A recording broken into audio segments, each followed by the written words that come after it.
निर्मळनो अभिगम कल्याण हो छात्रनो हरदम उच्च अभ्यासनो शिक्षण धाम केळवणीने सुविधा तमाम महर्षि गुरुकुल महर्षि गुरुकुल महर्षि गुरुकुल महर्षि गुरुकुल महर्षि गुरुकुल। જી નમસ્કાર સૌને સર્વે મિત્રોને આપણે અત્યારે ઓનલાઈન માધ્યમથી જોડાયા છીએ। સર્વેને અવાજ આવતો હશે એવી અપેક્ષા રાખું છું। વચ્ચે ડિસ્ટર્બન્સ થાય ત્યારે જરા સૂચના આપશો। આજે એક પવિત્ર દિવસે આપણે સૌ એકત્રિત થયા છીએ। 31 ઓક્ટોબર એટલે આપણા દેશના પ્રથમ એવા ગૃહમંત્રી આદરણીય માનનીય શ્રી સરદાર વલ્લભભાઈ પટેલ એની જન્મ જયંતિ નિમિત્તે આપ સર્વેને હાર્દિક શુભકામનાઓ। આ મંચની સાથે અહીંયા ઉપસ્થિત પ્રત્યક્ષ ઉપસ્થિત છે એવા રજનીભાઈ, મનીષભાઈ, બાકીના સર્વે કાર્યકર્તા બંધુ ભગિનીઓ, સર્વે શિક્ષક ગણ જે સરસ્વતીના વાહકો છે એવા મહર્ષિ ગુરુકુલ પરિવારના સરસ્વતીના વાહકોને પણ વંદન અને મારી વાતની શરૂઆત કરીશ। રાષ્ટ્રીય શિક્ષણ નીતિ, પહેલા તો આ શબ્દને આપણે સમજવો પડશે અને શા માટે આપણી સામે આવી। આપણે બધા જ લોકો અત્યારે આ વર્ષ આઝાદીનો 75મું વર્ષ ઉજવી રહ્યા છીએ। આપણને બધાને ખબર છે કે આપણે 1947માં આઝાદ થયા। હકીકતમાં જે અત્યારે જે થયું છે એ 1947માં થવું જોઈતું હતું। એવી બધા જ લોકોની, આપણા માત્ર ખાલી આપણે અહીં બેઠા છીએ એટલા લોકોની નહીં પણ આખા દેશના દરેક નાગરિકની એક અપેક્ષા હતી, જેને આપણે સ્વતંત્રતા કહીએ છીએ। તો સાચા અર્થમાં સ્વતંત્રતા કોને કહેવાય? તો દેશનું બંધારણ પોતાનું હોય, દેશના કાયદા પોતાના હોય, દેશની વ્યવસ્થાઓ પોતાની હોય, શિક્ષણ વ્યવસ્થા હોય, આરોગ્ય વ્યવસ્થા હોય, રક્ષણ વિભાગ હોય, એવા તમામ વિભાગો, એના કાયદાઓ, નીતિ નિયમો એ તમામ જે આપણી હોય, આપણા દેશની હોય, આપણે પોતે બનાવેલી હોય એવી વ્યવસ્થાઓની એક અપેક્ષા હતી। સ્વાભાવિક રીતે આપણે ઇતિહાસ જાણીએ છીએ કે એ સમયે જે થવું જોઈતું હતું એ ન થયું અને આપણે એની કેટલાય વર્ષો સુધી આતુરતાથી રાહ જોઈ રહ્યા હતા। ખાસ કરીને જો શિક્ષણની વાત કહીએ તો એક વ્યક્તિને આપણે યાદ કર્યા વગર રહેતા નથી સર્વે, મેકોલે, જેને આપણને જે શિક્ષણ પદ્ધતિ આપી અને એ જે શિક્ષણ પદ્ધતિ આપણા એ સમયના મહાનુભાવો, આપણા દેશના જે શિક્ષણવિદો જેને કહેવાય અને મહાપુરુષો પણ થઈ ગયા છે એવા ગાંધીજી, રવિન્દ્રનાથ, મહર્ષિ અરવિંદ, એ સમયે પણ એમને અનેક વિચારો આપ્યા હતા। એમની પોતાની પણ શિક્ષણ પદ્ધતિ આપી હતી, પણ એવા કેટલાક સંજોગો થયા કે જેના કારણે આપણે એ સમયે જે ભારતની શિક્ષણ પદ્ધતિ, જે ભારતનો જે આત્મા છે એ શિક્ષણ પદ્ધતિને અમલ ન કરી શક્યા અને એ પ્રમાણેનું ન કરી શક્યા। જે આપણે બધા જાણીએ છીએ, જેને કહેવાય છે કે મેકોલે આધારિત શિક્ષણ પદ્ધતિ, જે આપણી આઝાદી પછી પણ 1835માં આપેલી હતી, પણ 1947માં આઝાદ થયા છતાં પણ આપણે એક કોઈ એવા સંજોગો હશે જેના કારણે ચાલુ રાખી અને એ આપણી કમનસીબી પણ નીવડી। આપણે બધા લોકો એના પરિણામ પણ જોઈ રહ્યા છીએ। સ્વાભાવિક છે કે એ સમયે જે પણ સમયે જેની પણ સરકાર બની એ લોકોએ થોડાક પ્રયત્ન કર્યા નાના મોટા, પણ એ એકદમ જૂજ પ્રકારના જેને કહેવાય અથવા તો પાયાના જે ફેરફાર કરવા જોઈએ એ ન કરી શક્યા।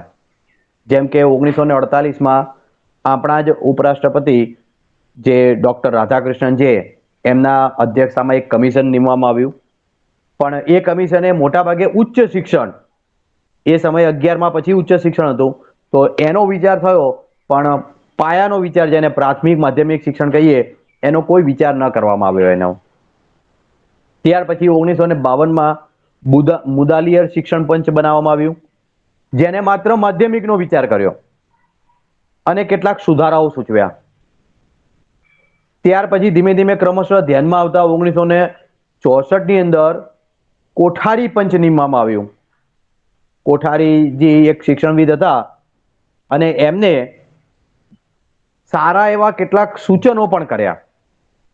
એમાંનો એક વાક્ય અત્યારે આપણે બધા જ પ્રસિદ્ધ છે, જાણીએ છીએ કે ભારતનું ભાવિ વર્ગખંડોમાં ઘડાઈ રહ્યું છે.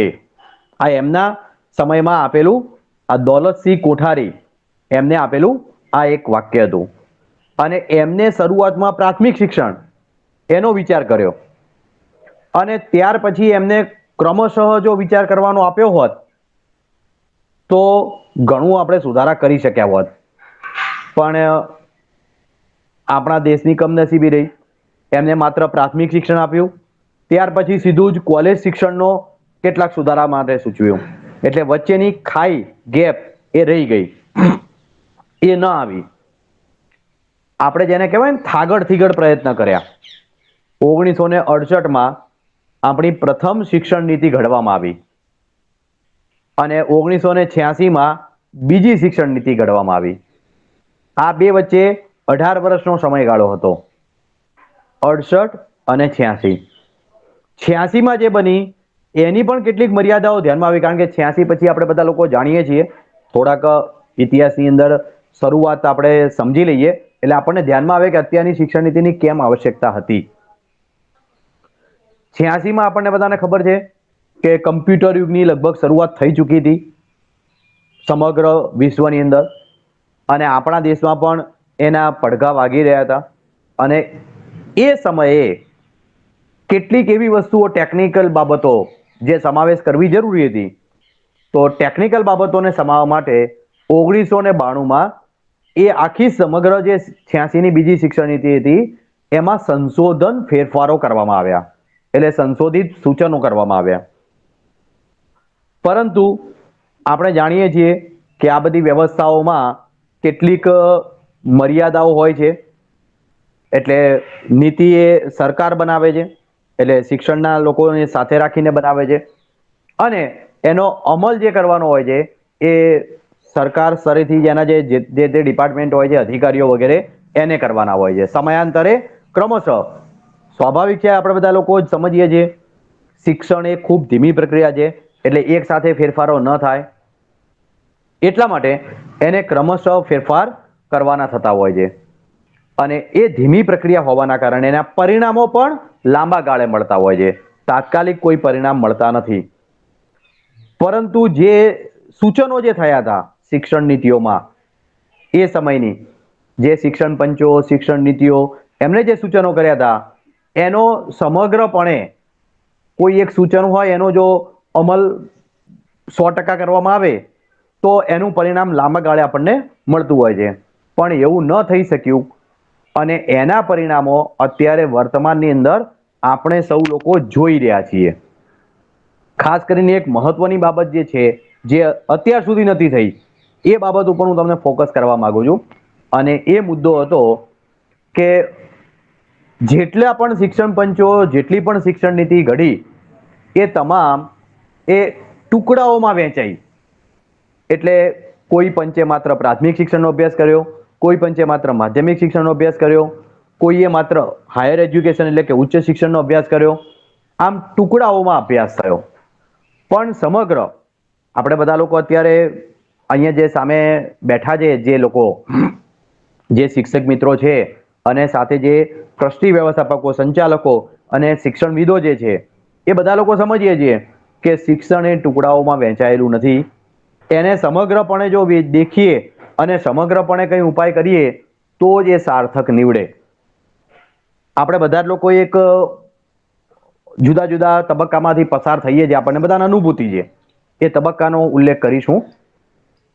એટલે કે જે બાલ મંદિર, જેને આપણે KG, senior KG, junior KG, nursery કહીએ છીએ, એમાંથી બાળક જેવો પહેલા ધોરણમાં આવે એટલે પહેલા ધોરણના શિક્ષક શું કહેશે કે આગળના લોકોએ આ ભણાવ્યું નથી ને હવે મારે તો લખાવવાનું છે, મારે તો આ કરાવવાનું છે, મારે તો આ કરવું પડશે. ધીમે ધીમે આગળ જશે બાળક.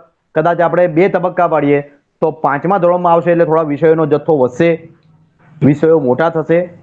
એટલે 5મા ધોરણમાં 6ઠ્ઠા ધોરણમાં જશે ત્યારે બાળક શિક્ષકો એમ કહેશે કે 1 થી 5માં કશું કરાવ્યું જ નથી, અથવા તો એને તો આ પ્રકારે જ કરાવ્યું છે. એટલે 6ઠ્ઠા ધોરણના શિક્ષકો નીચેના ઉપર ઢોળશે. 9મા ધોરણમાં આવશે એટલે માધ્યમિકના શિક્ષકો પ્રાથમિક વાળા શિક્ષકો ઉપર ઢોળશે. 11 12માં આવશે એટલે પ્રવાહમાં જશે, જુદા જુદા સાયન્સમાં જશે, કોમર્સમાં જશે, આર્ટ્સમાં જશે. ત્યાં જે પ્રકારની એની વિશેષતા મર્યાદાઓ હશે એ પ્રકારે બાળકોને મૂલવશે અને આગળના શિક્ષકો ઉપર આપણે બધા લોકો થોપવા માટે પ્રયત્ન કરતા હોય છે, આરોપો. કોલેજમાં જાય એટલે કોલેજના કે એન્જિનિયરિંગ કોલેજ ફેકલ્ટી હોય કે બાકીની કોઈ પણ ફેકલ્ટી હોય એ તમામ લોકો એમ જ કે 1 થી 12માં તમને કરાવ્યું છે શું, કયા શિક્ષકોએ ભણાવ્યું છે એમ. આવું આપણા દેશમાં આપણે સતત સાંભળતા આવ્યા છીએ.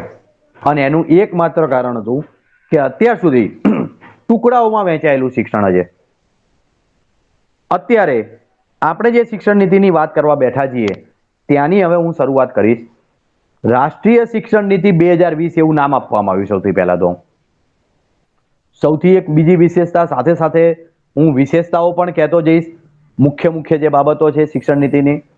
અને એ મુખ્ય વિશેષતા છે કે અત્યાર સુધી આપણા દેશમાં એટલે કે 29 જુલાઈ 2020 એના દિવસે આ રાષ્ટ્રીય શિક્ષણ નીતિ આપણા દેશમાં અમલમાં આવી, આપણી સામે આવી.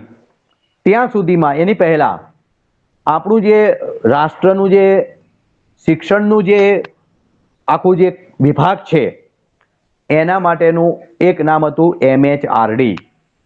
એટલે આપણે જેને આપણે બધા લોકો જાણીએ છીએ માનવ સંસાધન વિકાસ મંત્રાલય.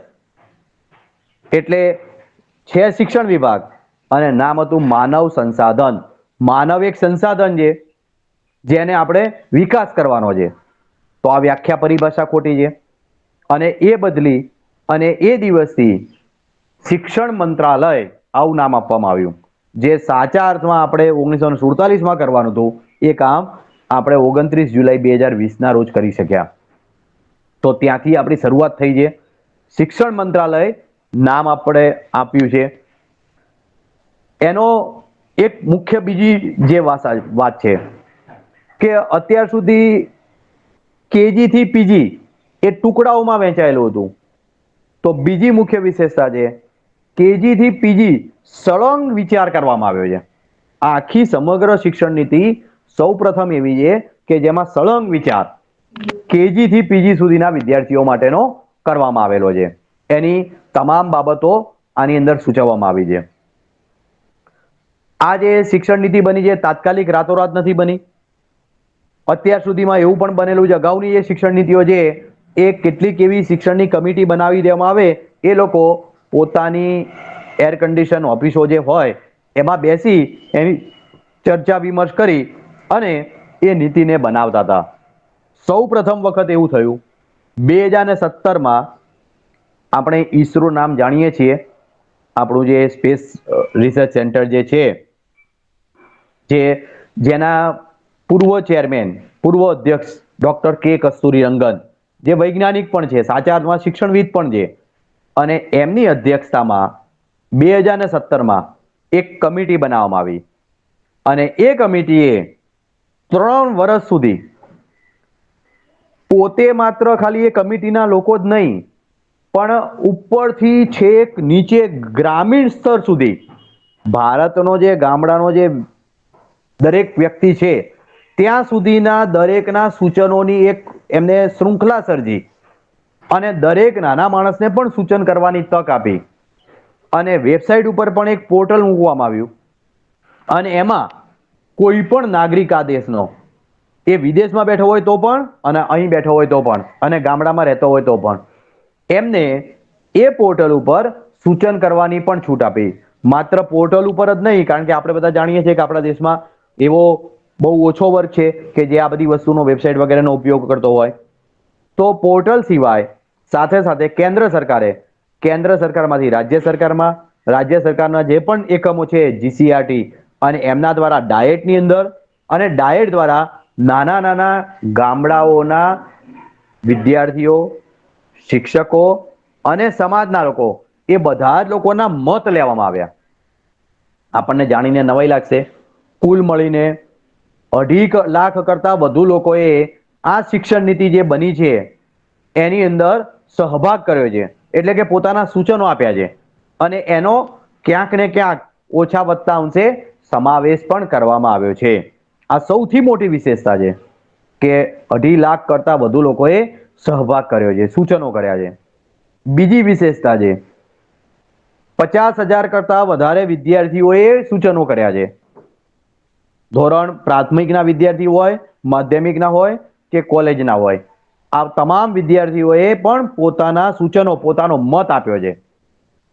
એ જ રીતે 1 લાખ જેટલા શિક્ષકોએ પણ પોતાના મત આપ્યા છે. એટલે આપણે જેને કહી શકીએ ને કે આ આપણે બનાવેલી શિક્ષણ નીતિ છે. એમાં એક શબ્દ જોડવામાં આવ્યો સૌ પ્રથમ વખત, રાષ્ટ્રીય શિક્ષણ નીતિ. અત્યાર સુધી કોઈને કોઈ વ્યક્તિના નામો જોડાયેલા હતા. કોઠારી પંચ, મુદાલિયર પંચ, ડોક્ટર રાધાકૃષ્ણન પંચ. આ વખતે સર્વપ્રથમ કોઈ વ્યક્તિનું નામ નહીં, આ દેશ સાથે જોડાયેલી રહે અને આ મારી છે, આપણી છે, આપણા સૌની સહિયારી જવાબદારી છે. એટલા માટે એવો શબ્દ જોડવામાં આવ્યો, રાષ્ટ્રીય શિક્ષણ નીતિ 2020. એને આપણે NEP કહીએ છીએ. ઘણા લોકો NEP એટલે ન્યૂ એજ્યુકેશન પોલિસી કહે છે, તો એવું નથી. નેશનલ એજ્યુકેશન પોલિસી એવો શબ્દ છે.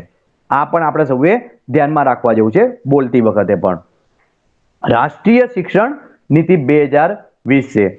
29 જુલાઈ 2020ના રોજ આપણી સામે આવી, આપણી સામે આપણા આદરણીય વર્તમાન વડાપ્રધાન માનનીય નરેન્દ્રભાઈ મોદી સાહેબે એ આપણા સૌ, આપણા દેશના સમક્ષ એ આ શિક્ષણ નીતિ એ આપણને આપી છે. આ શિક્ષણ નીતિની અનેક વિશેષતાઓ છે. એ શિક્ષણ નીતિની વિશેષતાઓ સમજવી પડશે. કેટલાક લોકો અનેક વખતે, કારણ કે અમે લોકો ટાસ્ક ફોર્સમાં જોડાયેલા છીએ એટલે ક્યારેક વ્યક્તિગત જે મિત્રો હોય અથવા તો શિક્ષણ સંસ્થા હોય તો એ લોકો ફોન કરીને પૂછપરછ કરતા હોય છે કે ક્યારથી અમલમાં આવશે. તો અમલ તો 29 જુલાઈ 2020 થી શરૂ થઈ ગયો છે. પણ શિક્ષણ છે એટલે સ્વાભાવિક છે કે ધીમે ધીમે ક્રમમાં એના કેટલાક ફેરફારો આવશે. કારણ કે ફેરફારો બે પ્રકારના હોય છે. કેટલાક ફેરફારો વહીવટી હોય છે, કેટલાક શૈક્ષણિક હોય છે અને કેટલાક એ સીધા અભ્યાસક્રમને રિલેશન હોય છે. અભ્યાસક્રમના છે ધીમે ધીમે આવશે, થોડાક સમય પછી આવશે, કારણ કે કેટલીક રચના કરવાની હોય છે એમાં. અને વહીવટી ફેરફારો એ ધીમે ધીમે આપણી સામે અત્યારે આવી રહ્યા છે. એની આજે આપણે કેટલીક વાતો કરવાના છીએ. તો અમે તમને પ્રારંભિક ભૂમિકા, રાષ્ટ્રીય શિક્ષણ નીતિ એ શું છે અને કેમ મૂકવામાં આવી, કારણ કે આપણે બધા જ લોકો વર્ષોથી એક અનુભૂતિ કરી રહ્યા હતા કે આપણા દેશની અંદર આ જે છે એ ટુકડાઓમાં વહેંચાયેલું હતું અને આપણો યુવાન છે એ અત્યારે આપણે જો પ્રશ્ન કરીએ કે આપણા યુવાનો શું અત્યારના જે શિક્ષણ વ્યવસ્થા છે, આપણે બધા જ લોકો જાણીએ છીએ, શું એમાંથી કંઈક ક્રિએટિવ બની શકે છે, ક્યુરોસિટી પ્રાપ્ત કરી શકે છે, કમિટમેન્ટ વાળા છે? તો આ બધા જ આપણને હતાશા, નિરાશામાં પ્રશ્નો જોડાય, જવાબો એના જોડાય દેખાશે આપણને, જેને કહેવાય. તો આપણે જે અત્યાર સુધી અનુભૂતિ કરી રહ્યા હતા કે આપણો યુવાન એ અહીંયા જે ભણેલો છે અને એ ભણી ગણીને તૈયાર થઈને વિદેશ જતો રહે છે, તો એની પણ સંભાવનાઓ આ શિક્ષણ નીતિમાં મૂકવામાં આવેલી છે. એ પણ એક ખૂબ વિશેષ બાબત છે. અત્યારે આપણા યુવાનોને આપણી જ અત્યારની વર્તમાન શિક્ષણ નીતિ છે એ કોઈ એમ્પાવર કરે છે? તો જવાબમાં આપણને મળે છે નામાં મળે છે અથવા તો નકારમાં મળે છે. તો એવી બધી બાબતો આની અંદર આ બાબતોમાં ઉમેરવામાં આવી છે. ખાસ કરીને જે મુખ્ય થીમ જેને કહેવાય, એક શબ્દ ઉપર થીમ આખી શિક્ષણ નીતિ બનતી હોય છે.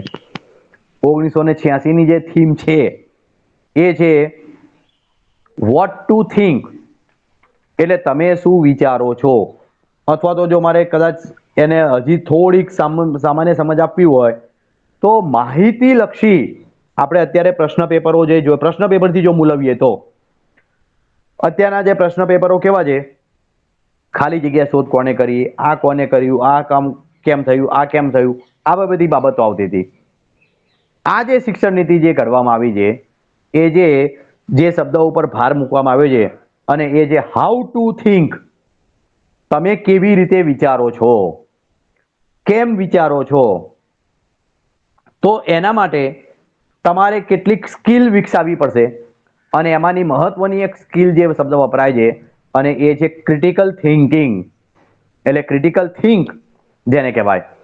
તો ક્રિટિકલ થિંકિંગ એટલે શું, આપણે બધા લોકો અત્યારે સમજી રહ્યા છીએ. છેલ્લા 2 વર્ષથી એવા કેટલાક પ્રયાસ પણ થઈ રહ્યા છે, અને આપણે જેને પ્રશ્ન પેપરમાં સમાવેશ કર્યો છે એવી કેટલીક બાબતો ઉપર ધ્યાન દોરું છું, એટલે આપણને ધ્યાનમાં આવે.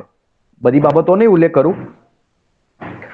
ધોરણ 10ના આપણે જો પ્રશ્ન પેપર જોઈએ બોર્ડના, અને હમણાં છેલ્લે ગત વર્ષે જે કોરોના કાળની અંદર માધ્યમિક શિક્ષણ બોર્ડે ધોરણ 9 અને 10માં સામયિક કસોટી લેવાનું નક્કી કર્યું. ધોરણ 6 થી 8 અને ધોરણ 9 થી 10માં 9 થી 12માં જે પણ બોર્ડ સામયિક કસોટી લે છે, એના જો પ્રશ્ન પેપરો જોઈએ તો પ્રકાર ઉપરથી તમને ધ્યાનમાં આવશે કે સીધા જવાબ લખી શકાતા નથી. જો આ વખતે પણ હમણાં આપણે જો પ્રશ્ન પેપર આપણા લીધા હોય, એટલે બોર્ડના લીધા હોય, તો બોર્ડના પ્રશ્ન પેપરોમાં ખાસ કરીને વિજ્ઞાનનું પ્રશ્ન પેપર તમે જોયું હશે અને ગણિતનું પણ જોયું હશે, કારણ કે હું ગણિત વિજ્ઞાનનો શિક્ષક છું, એટલે મને એના ઉપર ફોકસ વધારે હોય. તો એવા બહુ જૂજ પ્રશ્નો હતા કે જેનો સીધો વિદ્યાર્થીએ જવાબ આપી શકે. એને વિચારવું પડે, સમજવું પડે, અને કોઈક સૂત્ર એટલે કે એપ્લિકેશન કરવી પડે, અને પછી જ જવાબ આપી શકે, ભલે એને ગણિતનો ટૂંકો પ્રશ્ન જ હોય. તો આને ક્રિટિકલ થિંકિંગ કહે છે. હા, આવું કેમ કરવામાં આવ્યું છે, તો પ્રશ્ન પેપરોમાં હશે તો આપણી ભણાવવાની પદ્ધતિ બદલાવી પડશે, જે આપણા માટે સૌથી મહત્વની પાર્ટ એ છે. આપણે ઘણી વખત એમ લાગે કે એવા તો કેવા ફેરફાર છે, તો આ બધા ફેરફારો તો હજી આવતા ધીમે 2 વર્ષ 3 વર્ષ ક્રમશઃ લાગશે. પણ હું કદાચ અત્યારે એક શબ્દ પ્રયોગ કરીશ કે વર્ગખંડમાં તો કોણ ભણાવે છે, તો આપણે ભણાવીએ છીએ. એટલે હું એક વખતે એક શબ્દ આપું છું ઘણી વખતે, વર્ગખંડનો રાજા એટલે કોણ, તો શિક્ષક. શિક્ષક ધારે એ કરી શકે. એટલે ચાણક્યનું પેલું વાક્ય છે ને, એ પણ છે કે જે શિક્ષક है वो प्रलय और निर्माण उनकी गोद में पलते हैं. એટલે શિક્ષક નિર્માણ પણ કરી શકે છે, પ્રલય એટલે કે વિનાશ પણ કરી શકે છે. તો આપણે બધા લોકો અત્યારે નિર્માણ કરનારા લોકો છીએ. તો નિર્માણ આપણા હાથમાં છે, આપણી ભાવિ પેઢી છે. તો આપણે અત્યારથી જ એને હકારાત્મક લઈને આપણે પણ શું એવા પ્રકારના પ્રશ્ન પેપરો ન કરી શકીએ, અને એવા પ્રકારની વર્ગખંડમાં પદ્ધતિનો અમલ ન કરી શકીએ કે એને વિચારવું પડે. કારણ કે હવેનો સમય છે, આપણે બધા લોકો જાણીએ છીએ, એ સ્કિલ બેઝ સમય છે. માત્ર ડિગ્રીથી ચાલવાનું નથી. આપણા યુવાનો ઘણા બધા લોકો આપણે જોયા છે, આજે કેટલાય લોકો કમ્પ્યુટર એન્જિનિયરિંગ થયેલા હોય છે, સિવિલ એન્જિનિયરિંગ થયેલા લોકો હોય છે. હજારો યુવાનો દર વર્ષે બહાર પડે છે. મેડિકલ ડોક્ટરમાં પણ ઘણા બધા જાય છે વિદ્યાર્થીઓ. શું આ બધા લોકો એ સફળ થઈ શકે છે? આપણે જ વિચાર કરીએ કેમ નથી થતા. તો એનું મુખ્ય એક કારણ છે, એમની પાસે પ્રેક્ટિકલ જે સ્કિલ છે, વ્યવહારિક જ્ઞાન જે છે, એનો અભાવ છે. અને એટલા માટે આ આખી શિક્ષણ નીતિ ઉપર એવી મૂળભૂત શિક્ષણની જે બાબતો છે એના ઉપર ભાર આપવામાં આવ્યો છે, જે પ્રેક્ટિકલ પ્રાયોગિક જ્ઞાન ઉપર એ વધુ ભાર આપે છે. શૈક્ષણિક તો છે જ, પણ શૈક્ષણિકની સાથે સાથે આપણે જેને શિક્ષણના જે 3 ભાગ કહીએ, આપણે જો અત્યારે શિક્ષણની ભાષામાં સમજવું હોય, નાના પાયાના અર્થમાં સમજવું હોય તો લેખિત, મૌખિક અને પ્રાયોગિક. એટલે રિટન, ઓરલ અને પ્રેક્ટિકલ. તો પ્રેક્ટિકલનો પણ એટલો ભાર જરૂરી છે, કારણ કે આજે આખા સમગ્ર શિક્ષણ જગતમાં જો આપણે અત્યારે 1 થી 12ના શિક્ષકો બેઠા હોઈએ તો એમાં પ્રેક્ટિકલને આપણે બધા જ લોકોએ ધીમે ધીમે એવું કરી નાખ્યું છે ખરી, પણ એવું કરી નાખ્યું માત્ર કાગળ ઉપર જ રહે. આપણે એટલે સમગ્ર સમાજે, હું માત્ર ખાલી આપણે આટલા બેઠા છીએ એટલા લોકો નહીં કહેતો, સમગ્ર શિક્ષણ સમાજની વાત કરું છું, કે એવું વાતાવરણ ઊભું કરી દીધું છે કે જ્યાં પ્રાયોગિકને શૂન્ય કરી દીધું છે. હકીકતમાં પ્રાયોગિકનું મહત્વ સૌથી વધારે છે. અને હવે એ સમય આવી ગયો છે મિત્રો. હવે એના ઉપર ફોકસ પણ થઈ રહ્યું છે અને આગામી સમયોમાં એ મુદ્દાઓ પણ અંદર આવશે, જે આપણે કેટલીક શિક્ષણ નીતિની વાતો સમજીશું એના ઉપરથી આપણને ધ્યાનમાં પણ આવશે. તો આ શિક્ષણ નીતિની જે વિશેષતાઓ છે એના ઉપર મારે આજે વાત કરવાની છે. તો પહેલી સૌથી વિશેષતા જે શિક્ષણ નીતિમાં મૂકવામાં આવી છે એના 4 સ્ટેજમાં વહેંચવામાં આવી છે. 4 સ્ટેજ. અત્યાર સુધી કોઠારી પંચે 10+2+3 એની તરાહ આપેલી છે 1964 થી 66માં, અને એ જ તરાહ મુજબ હજી આજે આપણે લગભગ એ વાતને 47-48 વર્ષ થયા, પણ આજે એ જ વાત આપણે શિક્ષણમાં કરી રહ્યા છીએ. પાયાની વાત 10+2+3 ની તરાહ ચાલે છે અત્યારે. એટલે પહેલા 10 વર્ષ, પછી 2 12મું અને 3 વર્ષ કોલેજના. એમાં ફેરફાર કરીને હવે 5+3+3+4 એટલે 5 ને 3 8, 8 ને 3 11, 11 ને 4 15. આ 15 વર્ષ, પેલાય 15 વર્ષ હતા, કોઈ કે 10+2+3 15 જ હતા. તો એમાં શું ડિફરન્સ છે એ પણ આપણે સમજવા જેવો છે. સૌથી પહેલા આ 5 વર્ષ એટલે વર્તમાન સમયમાં આપણે બધા જાણીએ છીએ, આપણે બધા લોકો જે અહીંયા પણ સામે બેઠા છે બધા મિત્રોને પણ આપણે કહીએ છીએ, અને આખા સમગ્ર શિક્ષણ સમાજમાં જે સરકારી વ્યવસ્થામાં નથી અને ખાનગી વ્યવસ્થામાં જે મૂકે છે એ બધા જ લોકો આપણે સમજીએ છીએ. આપણે આપણા બાળકને ભણવા માટે ક્યાં મૂકીએ છીએ? ધોરણ 1માં નથી મૂકતા. આપણને શું થાય છે કે મારું બાળક સારી રીતે ભણે, એને જરા પાયો પાકો થાય, એટલે આપણે કોઈક જગ્યાએ નર્સરી કેજીની જે વ્યવસ્થા છે, નર્સરી કેજી, કોઈ જગ્યાએ બાલ મંદિર શબ્દ ચાલે છે, બાલ મંદિર, વિદ્યા ભારતી જેવા વિદ્યાલયોમાં શિશુ વાટિકા શબ્દ ચાલે છે, શિશુ વાટિકા. આવા જે પણ નામો છે, ધોરણ 1 કરતા પહેલા કોઈ 2 વર્ષ, કોઈ 3 વર્ષ. સરકારે પણ ધીમે ધીમે એવો થોડો પ્રયત્ન કર્યો છે, જેને આંગણવાડી નામ આપ્યું છે. આંગણવાડીઓ ચલાવે છે. તો આંગણવાડીમાં એવા બાળકોને પ્રવેશ આપે છે, પણ સરકારી વ્યવસ્થાની મર્યાદાઓ છે. ત્યાં એ શિક્ષણનો અભાવ છે. ત્યાં માત્ર ફોકસ મોટાભાગે સ્વાસ્થ્ય અને પોષણ ઉપર છે, એટલે એના ઉપર ફોકસ છે. એ લોકો લખવા વાંચવા ઉપર ફોકસ નથી કરતા. પણ આવી વ્યવસ્થા એક ઊભી થઈ છે આખા શિક્ષણ જગતમાં, દેશમાં, સમગ્ર દેશમાં. પણ શિક્ષણમાં સમાવેશ નતો, શિક્ષણ નીતિમાં નતો, એટલે શિક્ષણમાં સમાવેશ નતો, સ્વાભાવિક છે. તો પહેલા 5 વર્ષ એ આની અંદર શિક્ષણની અંદર પહેલા 3 વર્ષ એ આપણી ભાષામાં nursery, senior KG, junior KG અથવા બાલ મંદિરના 3 વર્ષ, અને ધોરણ 1 અને 2 એમ કરીને કુલ 5 વર્ષનું એક ઝુમખું બનાવ્યું, એક સ્ટેજ બનાવ્યું, અને એનું નામ જ આપ્યું છે, શબ્દ જ છે ફાઉન્ડેશન સ્ટેજ. શબ્દ ઉપરથી જ આપણને સમજાઈ જાય કે આખા નાગરિક બનવાનો સૌથી મોટો પાયો ક્યાં છે? ત્યાં છે. આપણે એકલા જ નહીં, આ દેશના સમગ્ર મનોવૈજ્ઞાનિકો એવું માને છે કે બાળકનું જે મન છે એ ઘડાઈ ક્યારે જાય છે? એવું કહે છે કે 85% ઘડતર, 85 થી 90% એ 8 વર્ષની ઉંમર સુધીમાં થઈ જાય છે. સંસ્કાર આપવાના હોય, શિક્ષણ આપવાનું હોય, કે એ બાળક ઉપર કોઈ પ્રક્રિયા કરવાની હોય, કોઈ ટેવો વિકસાવવાની હોય, આ સમગ્ર આધાર એ પહેલા 8 વર્ષ છે, પ્રથમ 8 વર્ષ. અને એટલા માટે આ રાષ્ટ્રીય શિક્ષણ નીતિમાં આ 8 વર્ષના સ્ટેજનો એમાં પહેલા 5 વર્ષ સમાવેશ કર્યો.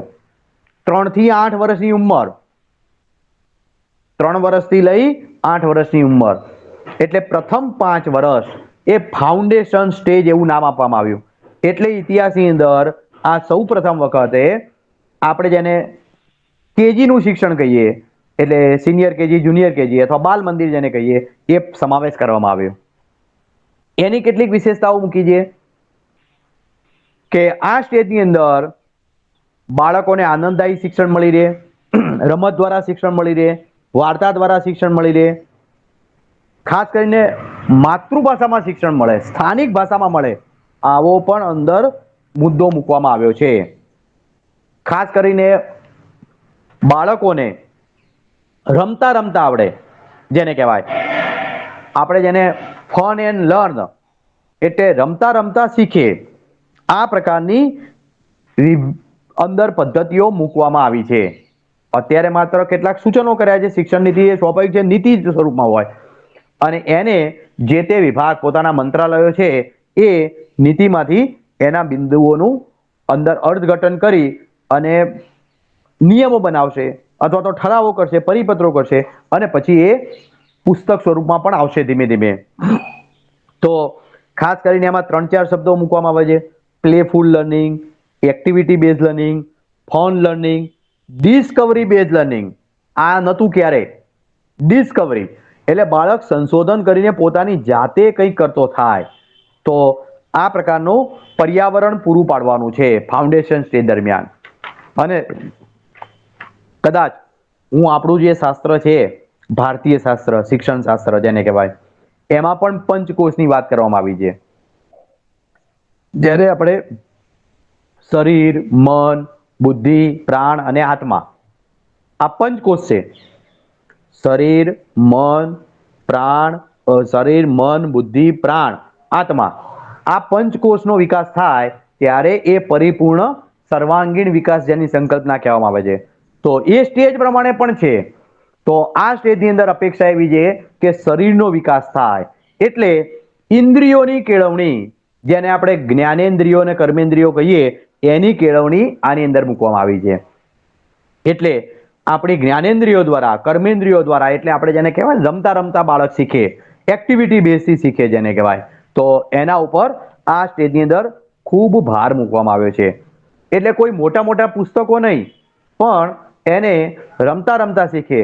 અને ખાસ કરીને તમામ બાળકો, આ દેશનો સરકારી શાળાનો પણ બાળક એ આ શિક્ષણથી વંચિત ન રહે. એટલે જે ખાનગી શાળાઓ આપે છે એ પણ સરકારી શાળાઓ પણ આપે, તો એ પ્રકારનો ભાર મૂકવામાં આવ્યો છે. એટલે સરકારે એની વ્યવસ્થા બનાવી લીધું છે કે પહેલા 2 વર્ષ આંગણવાડીમાં, ત્રીજું વર્ષ જે અત્યારે ધોરણ 1 ચાલે છે, આપણને બધાને કદાચ શિક્ષણમાં જોડાયેલા છીએ એટલે ખબર હશે કે જૂન 2023 એટલે હજી 1 વર્ષ પછી આવવાનું છે, 1.5 વર્ષ પછી અત્યારે, ત્યારે ફરજિયાત 1 જૂન 2023 ના રોજ જેના 6 વર્ષ થશે એને જ ધોરણ 1માં પ્રવેશ મળવાનો છે. ખાસ ધ્યાન રાખજો મિત્રો, આપણે પણ ભૂલ ન કરી દઈએ, કારણ કે ખાનગી શાળાવાળો ભૂલ કરશે. ધોરણ 1માં પ્રવેશ કોને મળવાનો છે? 1 જૂન 2023 ના રોજ ફરજિયાત જેના 6 વર્ષ પૂર્ણ થશે એને. તો 6 વર્ષથી પહેલા શું? તો એને આપણે જેને બાલ મંદિર કહીએ છીએ, સરકારે બાલવાટિકા નામ આપ્યું છે એ યોજનાને, કે બાલવાટિકા શબ્દ પ્રયોગ કરવાના છે. આપણે જેને જુનિયર કેજી કહીએ છીએ, તો nursery, junior KG, senior KG, આ 3 વર્ષનો તબક્કો આપણે એ પહેલા વિચારી લેવો પડશે. એટલે આવતા વર્ષે જૂનમાં તમારી પાસે હજી 1 વર્ષ છે, તો એને કોને પ્રવેશ આપવો, કેવી રીતે આપવો, બધું પોલિસીગત વિચારવું પડશે. જૂન 2022માં તો 5 વર્ષે પ્રવેશ છે. જૂન 2023માં એ 6 વર્ષે ફરજિયાત પ્રવેશ થવાનો છે. તો આ ફાઉન્ડેશન સ્ટેજની મેં તમને કેટલીક મુખ્ય ઉલ્લેખનીય બાબતો વાત કરી. જેમ વાત છે ફાઉન્ડેશન સ્ટેજમાં કોઈ અભ્યાસક્રમની જરૂર નથી, આપણે બધા લોકો સ્વતંત્ર છીએ શિક્ષણ સંસ્થા તરીકે. તો આપણે અત્યારે આ પ્રકારની વ્યવસ્થાઓ, બાળકો રમી શકે, સરળતાથી બધું કરી શકે, ડિસ્કવરી બેઝ એટલે પોતાના નાના નાના પ્રયોગો કરી શકે, તો આવી વ્યવસ્થાઓ આપણે એના માટે નાના નાના વર્ગખંડોને પણ આપણે બનાવવા પડશે આ પ્રકારના. તો ધોરણ 1 અને 2માં એક શબ્દ મૂકવામાં આવ્યો છે.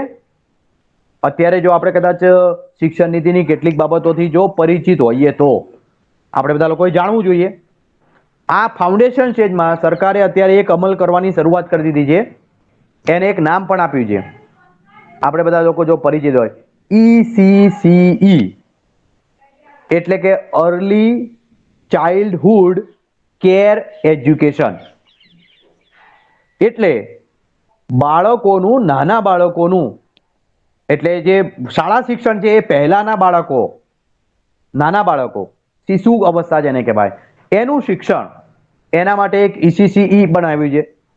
અને એના અંતર્ગત અત્યારે ભારત સરકારે, એટલે શિક્ષણ મંત્રાલયે ભારત સરકારના એક યોજના બનાવી છે. આપણે બધા લોકોએ જાણવી જોઈએ, સમજવી જોઈએ. એમાં અભ્યાસક્રમના પોઈન્ટો પણ મૂકી દીધા છે. અને એ યોજનાનું નામ આપ્યું છે Nipun Bharat, NIPUN, national initiatively program for understanding for numeracy, national initiative program of understanding for numeracy. એટલે કહેવાનો અર્થ બાળકોને ધોરણ 2 સુધી પૂરું કરે, કારણ કે 5 વર્ષ છે. અત્યાર સુધી કેટલું હતું? એક જ હતું. 1 અને 2 જ હતા. હવે 5 કર્યા છે, સમજો. એટલે 5 વર્ષ પૂરા કરે ત્યાં સુધી એને કેટલું આવડવું જોઈએ? તો એ નિપુણ ભારતમાં બતાવેલું છે. એમાં ખાસ કરીને બાળકોને 1 થી 10 સુધીના અંકો લખતા અને વાંચતા આવડવા જોઈએ. માત્ર લખવું અને વાંચવું એટલે એને સમજવું પણ ખરી. આ બધી વસ્તુ 1 થી 10 તો કમસે કમ, એમાં 1 થી 30 ની સંકલ્પના મૂકેલી છે કે 1 થી 30 સુધી એને લખવાનું અને વાંચવાનું, અને કેટલાક શબ્દો જે આપણા ઘરના પર્યાવરણના જે શબ્દો હોય છે, જેમ કે કોઈને ટેબલ કહેવાય, કોઈને ખુરશી કહેવાય, થાળી, વાટકી, આવા કેટલાક શબ્દો એ બોલતા આવડવા જોઈએ. બોલવા ઉપર એટલે જેને કહેવાય ને આપણી ભાષામાં પેલી ભાષાનો પ્રકાર, એટલે પહેલા એને સાંભળવું અને પછી બોલવું. તો એની ઉપર ભાર છે. લખવા ઉપર ભાર નથી આપ્યો. લખવા ઉપર ભાર છેલ્લે છે, એ બીજા ધોરણમાં છે. પણ પહેલા 4 વર્ષ તો એને સમજવાનું, સાંભળવાનું, પછી બોલવાનું, તો એના ઉપર ભાર છે. એટલે મિત્રો આપણે બધા લોકો સમજી શકીએ છીએ કે નાના ધોરણોની કેવી લિમિટેશન હોય છે અને એની ઉપર કેવો ભાર આપવામાં આવેલો છે. તો હમણાં જ એક આપણા માનનીય વડાપ્રધાન એમને જ્યારે એક બીજી યોજનાનો પ્રારંભ કર્યો ને, ત્યારે એક શબ્દ ઉપર ભાર આપ્યો હતો. આ આખી જે થીમ છે, હાઉ ટુ થિંક છે ને, એમ આ આખી થીમ એ બાળક શું કરતા શીખે? તો રીડ ટુ લર્ન, વાંચતા વાંચતા શીખે, લખતા લખતા નહીં. રીડ ટુ લર્ન ઉપર ભાર છે. અત્યાર સુધી લર્ન ટુ રીડ કરતા શીખે, એટલે શીખતા શીખતા વાંચે. આ આખી યોજના મુખ્ય જે છે શિક્ષણ નીતિ, એની ટૂંકમાં કેટલીક વિશેષતાઓ છે. એમાં અત્યાર સુધી એવું હતું, આપણે વાંચી વાંચીને બધું કરાવીએ છીએ, એટલે રીડ ટુ લર્ન કરાવીએ છીએ, લખાઈએ, સમજાવીએ, પછી શીખે. હવે બદલાય છે અભિગમ, લર્ન ટુ રીડ કરતા શીખે, એટલે શીખતા શીખતા વાંચે, શીખતા શીખતા લખે, શીખતા શીખતા સમજે. તો આ શીખવું એટલે શું? તો એટલા માટે જે શબ્દ પ્રયોગ થયો કે કેટલીક પ્રાયોગિક પ્રવૃત્તિઓ કરાવવાની આવશે અને એ કરતા કરતા શીખે. જેમ કે હું કદાચ વિદ્યાભારતી સંસ્થા સાથે જોડાયેલું છું, 1-2 વાત તમને કરીશ નાના બાળકો માટેની, કે વિદ્યાભારતીમાં આ નાના બાળકો જે છે, શિશુ વાટિકાના, આપણે જેને તમે સિનિયર કેજી, જુનિયર કેજી કહો છો, એ બાળકોમાં અમે લોકો એની પ્રયોગશાળા રાખીએ છીએ. 12 પ્રકારની જુદી જુદી ગતિવિધિઓ અમે ચલાવીએ છીએ. 12, એક પણ એક્ટિવિટીમાં લખવાનું નથી.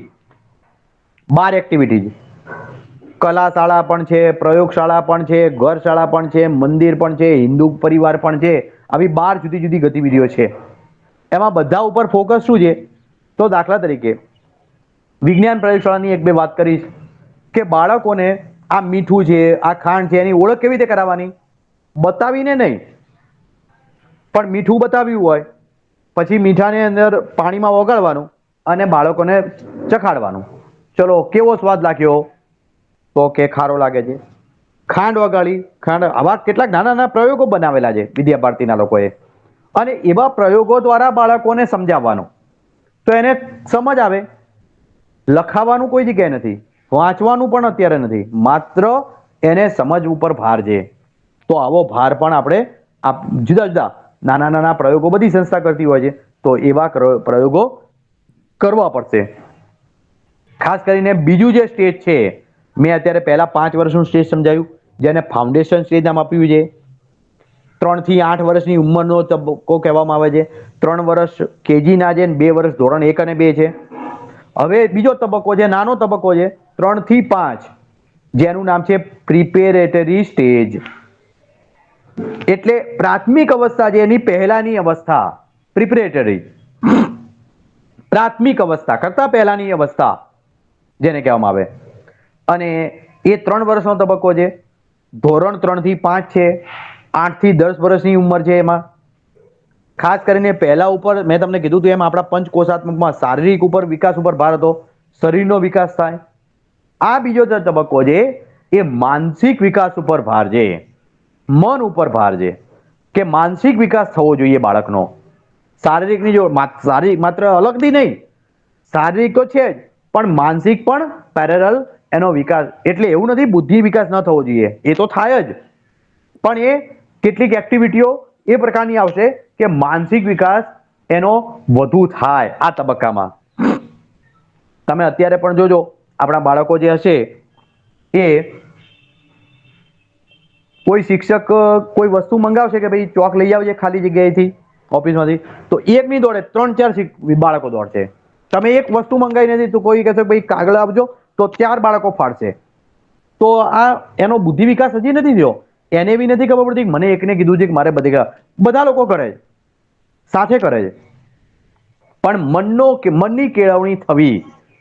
એટલે અહીંયા એક બહુ મોટો ભાર આપેલો છે, અને આપણે જેને દફતરનું ભાર ઘટાડવું એવું જે કહીએ છીએ ને, અહીંયા 1 વર્ષની અંદર 10 દિવસ વર્ષમાં નાના બાળકોની ઇન્ટર્નશીપનો ટેવ પડે એટલે 10 દિવસ દફતર વગર બોલાવવાના છે.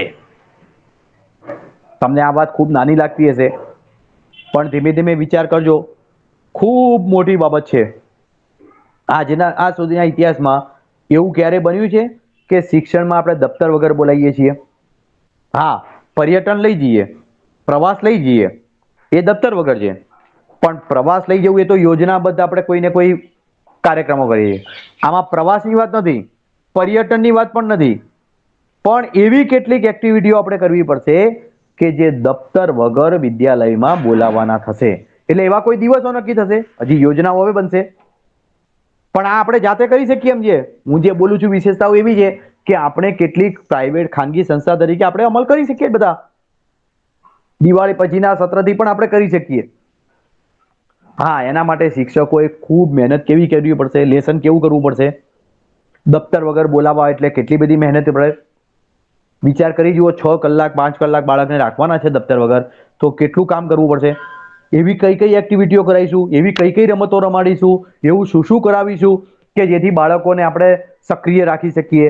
કારણ કે આ તો કંઈ એક રમત રમાડીને મૂકી નથી દેવાના, સતત એક્ટિવ રાખવાના છે.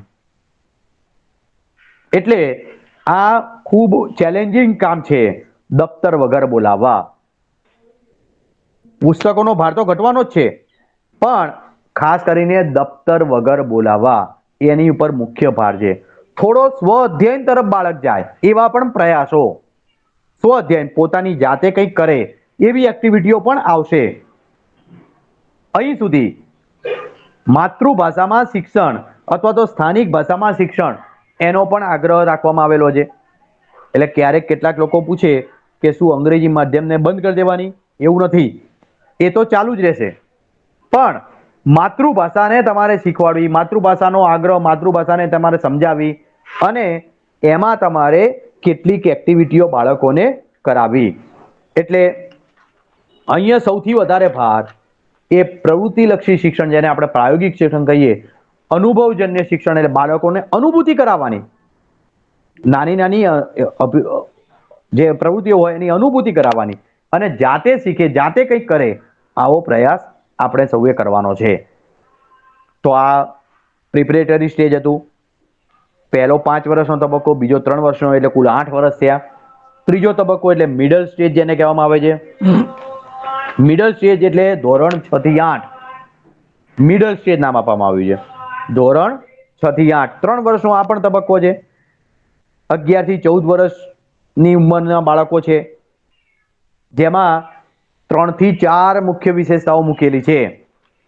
આને અત્યારે એ બુદ્ધિ સાથે કહીએ, બુદ્ધિ સાથે જોડેલું છે. આપણે એમાં કહેવત છે ને, 12 બુદ્ધિ, એટલે હવે બુદ્ધિ વિકાસ અહીંયા થવાનો છે. તો એના માટે કઈ કઈ વ્યવસ્થાઓ મૂકી છે?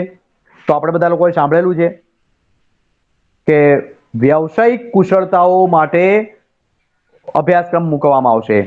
એટલે જુદા જુદા કલા કારીગરીના જે વિષયો છે એને સ્થાન આપવામાં આવ્યું છે. અહીંયા કેવી રીતે આપવામાં આવ્યું છે હજી આવશે ત્યારે આપણને ધ્યાનમાં આવશે, પણ હું એક બે ઉદાહરણ આપીશ.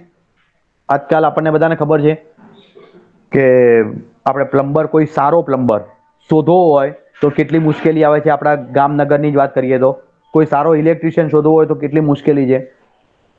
કોઈ સારો મોબાઈલ રિપેરર શોધવો હોય તો પણ કેટલી મુશ્કેલી છે.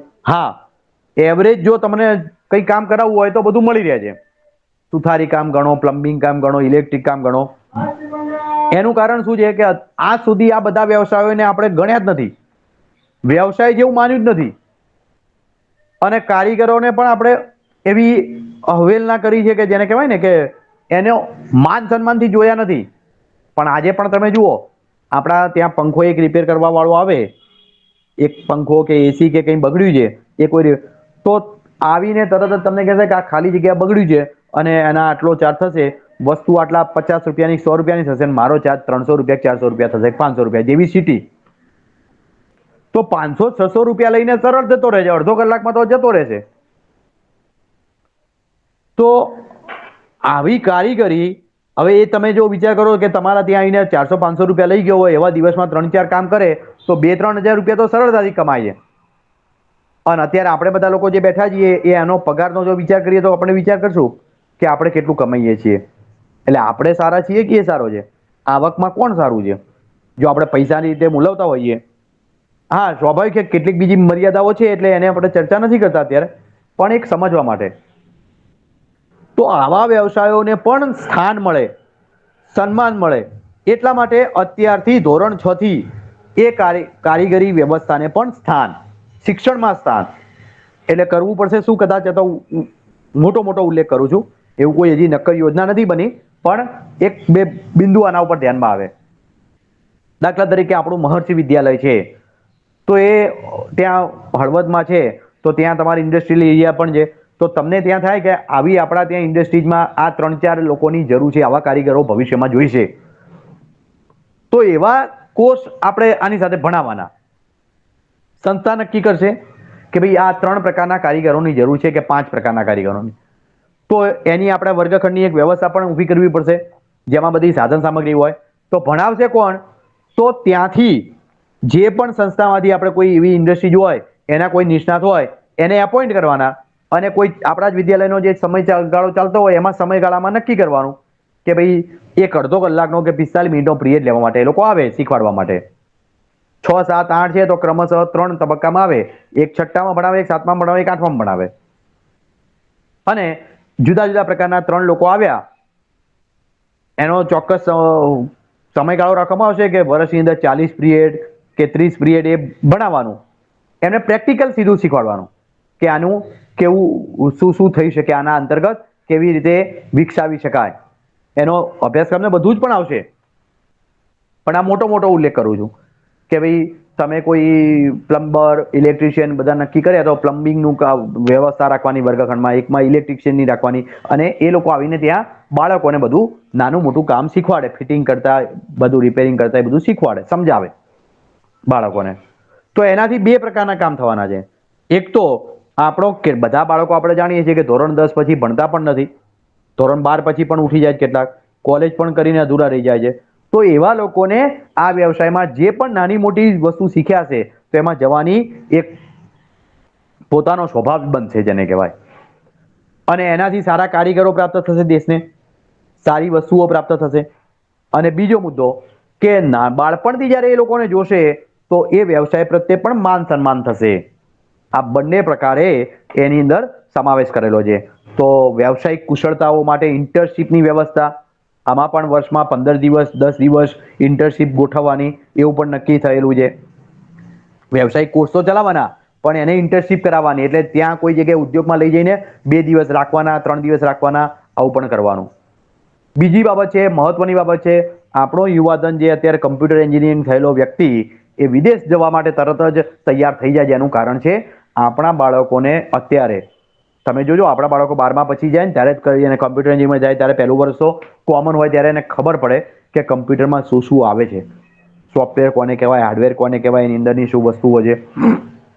તો એ બાળકોને અત્યારથી ખબર પડે, ધોરણ 6 થી જ એની વિશેષતાઓ ખબર પડે. એટલે કોડિંગ સિસ્ટમ નવો એક આખો વિષય, સબ્જેક્ટ કમ્પ્યુટરનો રિલેટેડ. કોડિંગ શું છે, એટલે ભાષા જેને કહેવાય કોડિંગ ભાષા, તો એની વાત અંદર મૂકવામાં આવી છે. ત્રીજો એક મુદ્દો છે આર્ટિફિશિયલ ઇન્ટેલિજન્સી, જે અત્યારે આપણા ત્યાં નથી. વિવિધ પ્રકારની લોકબોલીઓ, રહેણી કરણી, તહેવારો, એની ઉજવણીઓ કેવી કરવી, આપણા આસપાસના આપણે અત્યારે શું કરીએ છીએ કે આપણી આસપાસમાં જે કોઈ મેળા વગેરે ભરાતો હોય ને એને મહત્વ નથી આપતા, દૂર જે થતો હોય ત્યાં આપણે જઈએ ને ત્યાં એનું મહત્વ આપીએ છીએ. તો એવી બધી બાબતોને પણ સમાવેશ અને ટેકનોલોજીનો ઉપયોગ, આ 3-4 બાબતો ઉપર ખૂબ ભાર આપવામાં આવ્યો છે આ 3 વર્ષની અવસ્થા દરમિયાન, એટલે કે જેને આપણે મિડલ સ્ટેજ કહીએ છીએ. તો આમાં બુદ્ધિનો વિકાસ થવાનો છે, એટલે પહેલામાં શારીરિક વિકાસ, પછી માનસિક વિકાસ, બીજા સ્ટેજમાં પ્રિપરેટરીમાં, અને મિડલ સ્ટેજમાં બૌદ્ધિક વિકાસ, અને ચોથો તબક્કો છે સેકન્ડરી સ્ટેજ, જેને આપણે આખી શિક્ષણ વ્યવસ્થાનો પ્રાણ કહીએ છીએ. પ્રાણ એટલે સેકન્ડરી સ્ટેજ 4 વર્ષ છે, ધોરણ 9 થી 12, 14 થી 18 વર્ષ. 18 વર્ષનો યુવાન કેવો હોવો જોઈએ એ આમાં પ્રતિપાદિત કરેલું છે. અને એનો જો આગળની એક પણ વસ્તુ છોડી નથી આની અંદર, એટલે આગળની બધા જ સ્ટેજની જે વિશેષતાઓ છે આમાં છે જ. આપણે નહીં કહેતા કે આગળના ધોરણમાં જેમ જેમ જતા જઈએ આગળનો અભ્યાસક્રમ આવડવો જ જોઈએ, કે ખબર જ હોવી જોઈએ, એમ અહીંયા ઇનબિલ્ટ છે એ બધી વસ્તુઓ. નવી બાબતો જ હું તમને ઉલ્લેખ કરું છું, અને નવી બાબતોમાં 2 વિશેષતાઓ મુખ્ય છે અહીંયા. ધોરણ 6 થી શરૂઆત થશે એટલે બાળકો ધીમે ધીમે, જે બાળકો ગોખણિયા છે એ ગોખણ પટ્ટીથી દૂર થાય, એટલે ક્રિટિકલ થિંકિંગ ને તો છે જ, પણ એની સાથે સાથે મહત્વની બાબત છે કે બાળક પ્રોજેક્ટ વર્ક તરફ જાય, સ્વ અધ્યયન તરફ જાય, પોતાની પ્રતિભા ખીલવે એવા કાર્યો પણ કરવાના છે. પ્રોજેક્ટ વર્ક એટલે માત્ર ખાલી ચાર્ટ બનાવવા આપી દીધો અને એટલું કરી દીધું એટલું નહીં, પરંતુ એ બાળકોને કેટલાક ટૂંકા ગાળાના એટલે કે 2 દિવસના 3 દિવસના હોય, અને કેટલાક એ લાંબા ગાળાના 10 દિવસના, 15 દિવસના, 1 મહિનાના, 6 મહિનાના એવા પ્રોજેક્ટો પણ હોય. તો એની દરેક સંસ્થાએ પોતાની રીતના એ અત્યારથી પ્રયત્ન કરી શકે છે. તો એવા પ્રોજેક્ટ વર્ક કરવાની પણ સંભાવના મૂકી છે, જેમાં બાળકની પ્રતિભા ખીલવવાની સૌથી મોટી તક અહીંયા છે. વિદ્યા ભારતીએ ખાસ કરીને ઉલ્લેખ કર્યો છે. હું અહીંયા તમને એક નાની પુસ્તક પણ બતાવીશ. આ પુસ્તક શાળાકીય પ્રોજેક્ટ જેને કહેવામાં આવે, આ શાળાકીય પ્રોજેક્ટ એ બનાવી છે, અને આ શાળાકીય પ્રોજેક્ટ નામની પુસ્તકની અંદર આ ધોરણ 6 થી વિદ્યા ભારતીએ ધોરણ 6 થી વિદ્યાર્થીઓનું નક્કી કર્યું છે કે એવા કયા કયા પ્રોજેક્ટ આપી શકાય. આની અંદર ધોરણ 6 થી 12 એના વિદ્યાર્થીઓ માટે વિષયોના અને થોડાક વિષયો સિવાયના જે આપણા રાષ્ટ્રીય વિષયો છે એના સંદર્ભમાં કયા કયા પ્રોજેક્ટ કરી શકાય એની યાદી આપી છે. ધોરણ 6 ની, 7 ની, 8 ની અલગ અલગ યાદી આપી છે. અને 5 એક પ્રોજેક્ટ એવા છે કે જે પ્રોજેક્ટ શું કહેવાય એની આખી સમજ સાથે, વિસ્તૃત સમજ સાથે લખીને, જે વિદ્યાર્થીઓ પાસે કરાવેલા હોય એવા લખીને આખા વિસ્તૃત સમજ સાથે આપેલા છે. એનું શાસ્ત્રીય સ્વરૂપ પણ શું છે પ્રોજેક્ટનું એ પણ આપી છે, એની સંકલ્પના પણ આપી છે. તો આવી એમાં અત્યારે આપણી સંસ્થામાં જે મહેશભાઈ દુધાત પણ જે છે એ અને બાકીના અમે 6-7 મિત્રો એ બધા સાથે મળીને આ પ્રોજેક્ટ વર્ક નામની બુક પણ એક તૈયાર કરી છે. તો આ પણ એક વિશેષ બાબત છે, જો આપણે બધા લોકો પણ એ ઉપયોગ કરવા ઈચ્છીએ તો આપણા વિદ્યાલયોના વિદ્યાર્થીઓને પણ અત્યારથી, કારણ કે આ કોઈ અભ્યાસક્રમનો ભાગ નથી, મેં તમને જેમ શરૂઆતમાં કીધું એમ કે વર્ગખંડનો રાજા એટલે શિક્ષક, શિક્ષક ધારે એ કરી શકે. તો એ બધું જ આ સ્વતંત્રજી આપણે કરી શકીએ છીએ. વોકેશનલ કોર્સિસ, જે વ્યવસાયિક કોર્સિસ છે એની સાથે થોડાક ઉમેરાશે, અને ઉપરના ઇન્ડસ્ટ્રીયલ કોર્સિસ એને પણ આની અંદર તક આપવામાં આવી છે.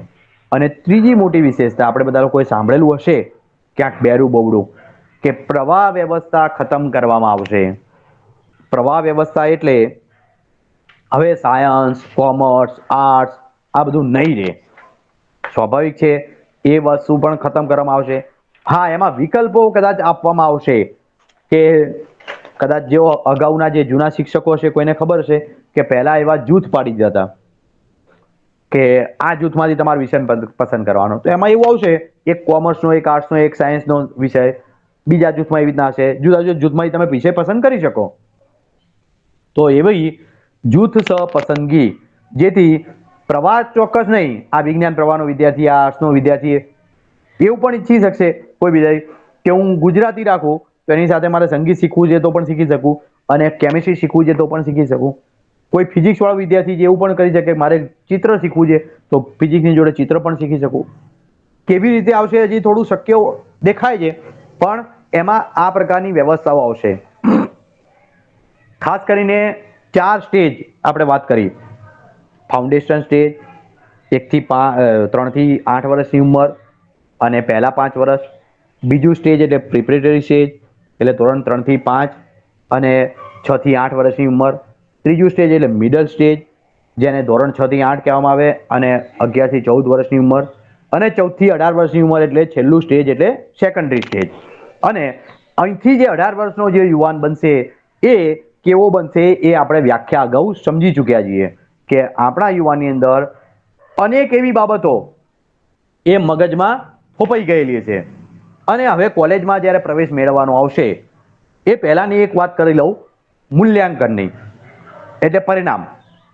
અત્યાર સુધી મૂલ્યાંકન કેવી રીતે આપણે કરીએ છીએ તો માત્ર બાળકો 3 કલાકમાં પેપર લખી નાખે અને આપણે પેપર જોઈ નાખીએ અને બાળકોને માર્ક આપી દઈએ, એટલું જ છે.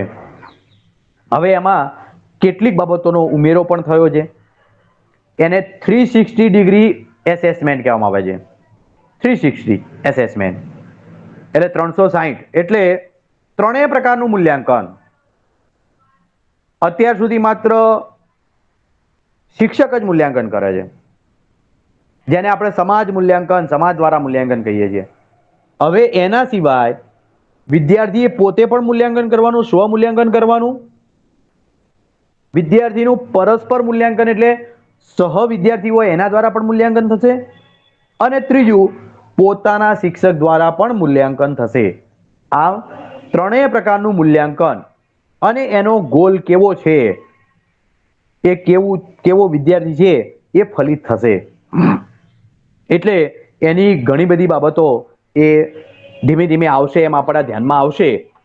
અને બીજું બાબત, ધોરણ 3, 5 અને 8, 3, 5 અને 8 એમાં ધોરણ 10 અને 12ની જેમ બોર્ડની પરીક્ષા એટલે કે રાજ્ય કક્ષાએથી પેપર લેવાશે. અને એટલા માટે જ અત્યારે આપણે જો સમજીએ છીએ અત્યારથી આપણે ત્યાં લાગુ થઈ ગયું છે. આપણે તો 3, 5, 8ની વાત નથી, પ્રાથમિક, માધ્યમિક, ઉચ્ચતર માધ્યમિક બધાના પેપરો રાજ્ય કક્ષાએથી નીકળે છે. હા, એમાં કેટલીક લિમિટેશન છે આપણે સમજીએ છીએ ખાનગી શાળા તરીકે, પણ આપણે એટલી વાત પણ સમજવી પડે કે એમાં એ પ્રશ્ન પેપરોની ગુણવત્તા 100% સારી છે, પણ એ લોકોની જે આપવાની પદ્ધતિ એ કોઈ નિયમ નથી નક્કી, અગાઉથી પ્લાનિંગ નક્કી નથી, એટલે આપણને મર્યાદાઓ નડે છે. તો એ બધી બાબતોનો પણ સમાવેશ થશે. આ કેટલીક મર્યાદાઓ છે એને આપણે સમજીએ છીએ. તો આ બધું થશે કેવી રીતના? તો શિક્ષકોની સજ્જતા વગર કોઈ વસ્તુ શક્ય નથી. તો શિક્ષકોએ પણ સજ્જ થવું પડશે, સતત અપડેટ થવું પડશે, બધી માહિતીઓ જાણવી પડશે, સમજવી પડશે. આપણે જે અત્યાર સુધી નીરસ રહીએ છીએ, જાણતા નથી, તો લગભગ 1.5 વર્ષ થવા આવ્યું આ શિક્ષણ નીતિને આવે, તો એને આપણે જાણવી પડે. દરેક ચેપ્ટર એને શાળા શિક્ષણ માટેના 8 ચેપ્ટર મૂક્યા છે. આ રાષ્ટ્રીય શિક્ષણ નીતિમાં શાળા શિક્ષણ માટેના 8 પ્રકરણ છે. તો 8 પ્રકરણ એની ગુજરાતી, હિન્દી અને અંગ્રેજી ત્રણેય આવૃત્તિઓ એ આપણી જે ગુજરાતની જો વાત કરીએ તો IITE ટીચર્સ યુનિવર્સિટી જેને કહીએ છીએ એની વેબસાઇટ ઉપર ત્રણેય અવેલેબલ છે. GCRTની વેબસાઇટ ઉપર પણ છે. ટીચર્સ યુનિવર્સિટીની વેબસાઇટ ઉપર થોડી સ્ટાન્ડર્ડ આવૃત્તિ છે, એની અંગ્રેજી સીધી છે, એનું હિન્દી કર્યું છે, એનું ગુજરાતી કર્યું છે. તો આપણે બધા લોકોએ જાણવી પડે, શાળા શિક્ષણ માટેના મુદ્દાઓ સમજવી પડે. કેટલીક કોલેજોની પણ વિશેષતાઓ છે, 2-3 વિશેષતાઓ. હું થોડોક સમય આપણો થઈ રહ્યો છે, પણ છતાંય હું તમને અહીંયા કીધા વગર રહીશ નહીં. કોલેજોની પણ વાત, કારણ કે આમાં કોલેજની પણ વાત કરીશ, પણ થોડીક મોટી વાતનો ઉલ્લેખ કરીશ કે અત્યારે પ્રવાહ વ્યવસ્થા ખતમ થશે તો પ્રવેશ કેવી રીતે થશે, એ બધા મુદ્દાઓ છે. એ તો નાની નાની યુનિવર્સિટીઓ બનવાની જ હવે. થોડીક જેને કહેવાય ને જુદી જુદી ફેકલ્ટી વાળી કોલેજ હશે એને યુનિવર્સિટીનો દરજ્જો મળવાનો છે. અને એ યુનિવર્સિટીઓ દ્વારા આ બધા કોર્સ શરૂ થશે, એની પ્રવેશ પરીક્ષાઓ થશે. પ્રવેશ પરીક્ષા લઈને જ બધાને પ્રવેશ મળશે. પણ સૌથી મોટી વિશેષતા મલ્ટી એન્ટ્રી મલ્ટી એક્ઝિટ. એટલે કે આજ સુધી કેવું છે, અત્યારે પણ જો બધા લોકો જાણતા હશે, જે લોકો કોઈ એન્જિનિયરિંગ કોલેજમાં ને એમાં હશે, તો એન્જિનિયરિંગ કોલેજમાં કેવું છે અત્યારે નિયમ, રનિંગ નિયમ, કોઈ વિદ્યાર્થી દાખલ થયો અત્યારે 2019-20માં, તો એને 2026માં ફરજિયાત પૂરું જ કરી દેવું પડે 4 વર્ષ. જો કોઈ કાળક્રમે એને 1 વર્ષ 2 વર્ષ પૂરા થયા અને પછી એને વચ્ચેથી કોઈ એવી ઘટના બની પરિવારમાં, કોઈના માતા પિતા કોઈ ગુજરી ગયા અથવા તો કંઈ આર્થિક મુશ્કેલીમાં છે, તો એને સર્વિસ કરવા જવું પડ્યું અને પછી ફરીથી ભણવું છે, તો અત્યારે કોઈ સ્થાન નથી. 1 વર્ષ એ એક્ઝિટ થઈ ગયો એટલે દૂર. એક્ઝિટ એટલે સંપૂર્ણ એક્ઝિટ થઈ ગયો, વ્યવસ્થામાંથી જ એક્ઝિટ થઈ ગયો, ફરીથી ભણી શકતો નથી. આપણામાંથી પણ કેટલા એવા હશે કે હું કોલેજ અધૂરી છોડી દીધી, હવે મારું પૂરું થઈ ગયું. એને અહીંયા સ્થાન છે મલ્ટી એન્ટ્રી મલ્ટી એક્ઝિટ. તમે ગમે ત્યારે પ્રવેશ લઈ શકો, ગમે ત્યારે દૂર થઈ શકો. એટલે કે એક બીજી વાત અંદર મૂકી છે, આજે કેવું છે કે તમે 3 વર્ષ પૂરા કરો ગ્રેજ્યુએશનના, ત્યારે જ તમને સર્ટિફિકેટ મળે, ડિગ્રી સર્ટિફિકેટ. આમાં એવું નથી. પહેલું વર્ષ જે તમે પૂરું કરશો એટલે તમને સર્ટિફિકેટ મળી ગયું. સર્ટિફિકેટ કોર્સ આપણે જેને કહીએ ને 1 વર્ષનો. બીજું વર્ષ પૂરું થશે એટલે ડિપ્લોમા કોર્સનું તમને સર્ટિફિકેટ મળી શકે. 2 વર્ષ તમે કોલેજના પૂરા કર્યા એટલે ડિપ્લોમા તમે પૂરું. એટલે તમે એના આધારે તો કોઈ પણ જગ્યાએ નોકરી કરી શકો, કંઈ કામ કરી શકો અને પછી તમારે ફરીથી પ્રવેશ, તમારે ડિપ્લોમા પૂરું થયું છે, ત્રીજું વર્ષ પૂરું થાય ને ડિગ્રીનું સર્ટિફિકેટ મળશે. પહેલાને સર્ટિફિકેટ, બીજાને ડિગ્રી, ડિપ્લોમા, ત્રીજાને ડિગ્રી, ચોથા માટે 4 વર્ષનો કોલેજ થઈ જશે. હવે MSc ની વ્યવસ્થા લગભગ ખતમ થશે, માસ્ટર ડિગ્રીની એ એની જોડે જોડાઈ જશે. 4 વર્ષ સીધા થઈ જશે, 4 વર્ષનું. અને એના માટે કોઈ MSc કર્યું, કોઈ M.Com કર્યું, સીધું થઈ ગયું. 5 વર્ષની જગ્યાએ 4 વર્ષ ભણવાના. અને એના માટે રિસર્ચ વ્યવસ્થા એટલે રિસર્ચ સર્ટિફિકેટ, જે રિસર્ચની અત્યારે આપણા ત્યાં ખૂબ ખોટ છે. બહુ એકદમ જેને કહેવાય ને કુલ મળીને આખા દેશના 5% જેટલા લોકો જ જાય છે રિસર્ચમાં, 5 થી 7%. તો એમાં ફ્લો વધારવા માટે રિસર્ચનો ફ્લો જેટલો મોટો હોય એ દેશ સૌથી આગળ હોય, કારણ કે સંશોધનો જુદા જુદા કરવાના છે, કોઈ પણ ફિલ્ડ હોય. તો એ ફિલ્ડમાં રિસર્ચમાં વધારો થાય એટલા માટે ચોથું વર્ષ રિસર્ચનું આવશે. તો આ 4 વર્ષ પૂરા થશે એટલે માસ્ટર ડિગ્રી તમારી પૂરી. પણ ક્રમશઃ તમને એક સર્ટિફિકેટ મળતું જાય એટલે વચ્ચેથી તમે છોડી દો તો તમારી ક્રેડિટ જળવાઈ રહે. તમે ફરીથી જ્યારે પણ 3 વર્ષ 5 વર્ષ પછી તમારી ફરીથી પ્રવેશ લેવો હોય તો લઈ શકો છો. તો આવી વ્યવસ્થા નાની નાની કોલેજોને યુનિવર્સિટીનો દરજ્જો, જે વધુ ફેકલ્ટીઓ ચલાવતી હશે એને યુનિવર્સિટીનો દરજ્જો. અગાઉ જેમ વાત થઈ એમ કે પેલી ધોરણ 9 થી 12ની પ્રવાહ વ્યવસ્થા ખતમ થશે એટલે શું થશે, તો 5 નજીકની શાળાઓ એનું એક કોમ્પ્લેક્સ બનાવશે, સંકુલ બનાવશે અને એમાં જૂથ વ્યવસ્થા તમને આપશે કે આટલા જૂથ આ વિદ્યાલય ચલાવે, આટલા જૂથ આ વિદ્યાલય ચલાવે, આટલા જૂથ અહીંયા ચલાવે અને એના શિક્ષકો કદાચ ભણાવવાની આપલે કરશે. આ વિદ્યાલયમાંથી આ જગ્યાએ જવાનું, આ જગ્યાએ તો વિદ્યાર્થીઓએ જવાનું, ઉલટ સુલટ. આવું કંઈક ને કંઈક વ્યવસ્થાઓ ઊભી કંઈક થશે.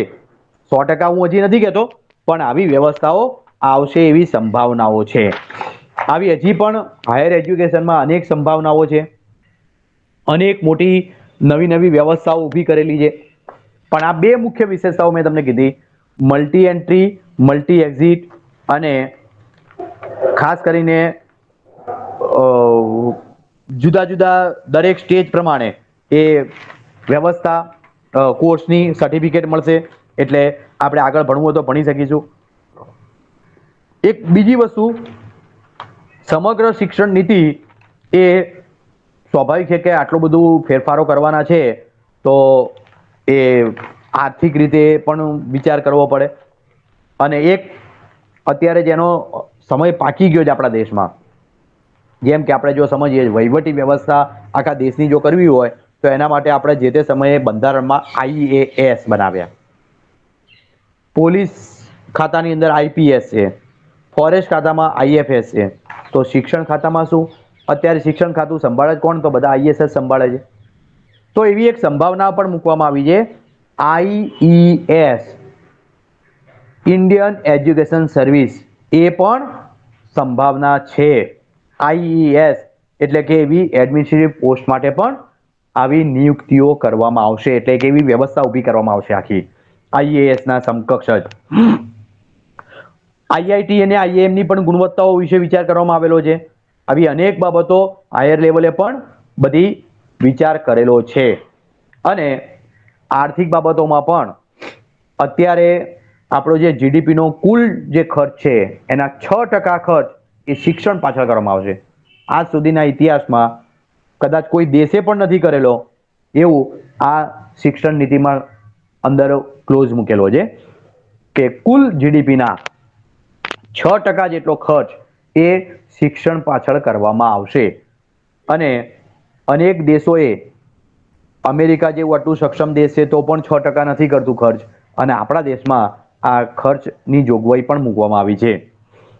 ખાસ કરીને મુખ્ય જે બાબત છે, આપણા યુવાધન જે બહાર જાય છે, વિદેશ જતા રહે છે, એને રોકવા માટે પણ કેટલીક વાતો, જે સ્કિલ ઉપર ભાર, રિસર્ચ ઉપર ભાર, આ બધી બાબતો એ સૂચવે છે. પરિણામ એ તાત્કાલિક નથી મળવાનું. અત્યારે 2020માં અમલમાં આવી છે, 29 જુલાઈ 2020, તો 29 જુલાઈ 2020 પછી આપણને એમ થાય એક વર્ષમાં પરિણામ કેમ કશું દેખાતું નથી? તો એવી રીતે પરિણામ નથી દેખાવાના. ધીમે ધીમે પ્રક્રિયા થવાની છે, સ્લો પ્રક્રિયા છે. અને આ ધીમી પ્રક્રિયાઓ એ આપણને લાંબા ગાળાના સારા પરિણામો મળશે. કેટલીક સ્કિલ વિશે હું તમને અહીંયા ઉલ્લેખ કરીશ કે 21મી સદીની કેટલીક સ્કિલ્સ એ આમાં સમાવેશ થાય, એટલે કે આ જ શિક્ષણ વ્યવસ્થામાં અંદર દેખાઈ જાય અને એના કારણે બાળકોનો એવો દેખાવ ઊભો થાય, એવા પણ પ્રયાસ. એટલે આમાં લર્નિંગ સ્કિલ 3 પ્રકારની મૂકી છે. એક વાત થઈ ક્રિટિકલ થિંકિંગ, જેને તર્ક શક્તિ આપણે કહીએ છીએ. ઉચ્ચ વિચાર ક્ષમતા જેને કહેવાય છે ને, હાયર ઓર્ડર થિંકિંગ, એ પ્રકારની વિદ્યાર્થીઓમાં સ્કિલ આવે એવા પ્રયાસ. કોલોબ્રેશન એટલે સામંજસ્ય, સંકલન સાધી શકે એવો વિદ્યાર્થી બને. કોમ્યુનિકેશન કરી શકે, વાતચીત કરી શકે, આ પ્રકારની લર્નિંગ સ્કિલ મૂકેલી છે. લિટરસી સ્કિલ, લખી વાંચી શકે એવા કૌશલ્યો, લિટરસી, જેને આપણે અત્યારે જાણીએ છીએ ઇન્ફોર્મેશન લિટરસી. એટલે આજનો વિદ્યાર્થી તમે કોઈ પણ માહિતી પૂછો તો ગૂગલમાં સર્ચ કરીને તરત જ કહી દેશે, તો ઇન્ફોર્મેશન લિટરસી આવે.